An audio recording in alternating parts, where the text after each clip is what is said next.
अब ध्यान दीजिए, ये क्या है, इसको आप कहते हैं वाइट लाइट। क्या कहेंगे? White light, white LIGHT light, ठीक ना। सूर्य का सूर्य प्रकाश है ये, ठीक है। सूर्य मतलब वाइट होता है, ठीक। सूर्य का सूर्य प्रकाश है, यहाँ से इंसिडेंट हुआ मान लेते हैं। इसको आप प्रेत में से क्या हो रहा है, अपवर्तित हो रहा है। जैसे अपवर्तित होगा तो माध्यम में सबसे ज्यादा जो डिफ्लेक्शन हो रहा है वो वायलेट में हो रहा है, ठीक ना। सबसे ज्यादा जो विचलित हो रही है किरण वो कौन सी हो रही है, वायलेट। और सबसे कम विचलन किस में हो रहा है, रेड में आपकी, ठीक है। इसीलिए जो खतरे की निशान होती है वो हमेशा रेड से, रेड लाइट से रिप्रेजेंट किया जाता है, ठीक ना। बात समझ नहीं। इसकी तरंगदैर्घ्य भी अधिक होती है। सबसे अधिक तरंगदैर्घ्य किसकी है, इस रेड की। इसको हम मान सकते हैं कि लगभग 8000 एंगस्ट्रॉम, 8000 एंगस्ट्रॉम, ठीक। और सबसे कम किसकी है, इसकी मान लेते हैं वायलेट की 4000 एंगस्ट्रॉम, ठीक। बात समझिए नहीं। बाकी तरंगे जो होंगी ये सब इनके बीच में ही आएंगे, 8000 से 4000 के बीच में ही इन सब की रेंज है, ठीक है ना। बात समझ गए।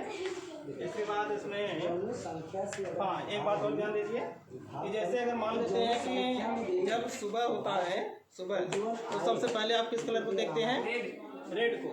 अब रीजन क्या है, जैसे जब सूर्य हमसे हॉरिजॉन्टल पे रहता है उस समय उसकी डिस्टेंस सबसे ज़्यादा होती है, ठीक ना। हमसे दूरी जो होगी वो सन की सबसे ज़्यादा होगी, ठीक। तो इसलिए सबसे तेज कौन तरंग चल रही है, रेड लाइट जो है ये सबसे तेज है, इसकी फ्रीक्वेंसी वेवलेंथ सबसे तेज है, माध्यम में कम डिफ्लेक्ट होती है। तो क्या होगी, सबसे पहले हमारे पास आके पहुँचती है, तो हमको सबसे पहले रेड दिखाई देता है। फिर धीरे धीरे सूर्य जैसे जैसे तेज होता है वैसे जैसे ऑरेंज, येलो, ग्रीन, ब्लू। देखिए ब्लू क्या है, इसकी फ्रीक्वेंसी न तो बहुत ज़्यादा है और न तो बहुत कम है, इसकी वेवलेंथ न बहुत ज़्यादा है न तो बहुत कम है, इसलिए ये एटमॉस्फेयर में आपके ज़्यादा समय तक रहती है। इसीलिए आपको क्या होता है, आकाश जो है वो ब्लू, ज़्यादातर ब्लू दिखाई देता है, ठीक ना। क्योंकि ज़्यादा समय तक कौन लाइट रहती है, ये ब्लू वाली, ठीक है। बात समझ गए। अब इसको आप उतार लीजिए। अरे हरी टूट जाए भाई, तो अपन पूरी लाए। हाँ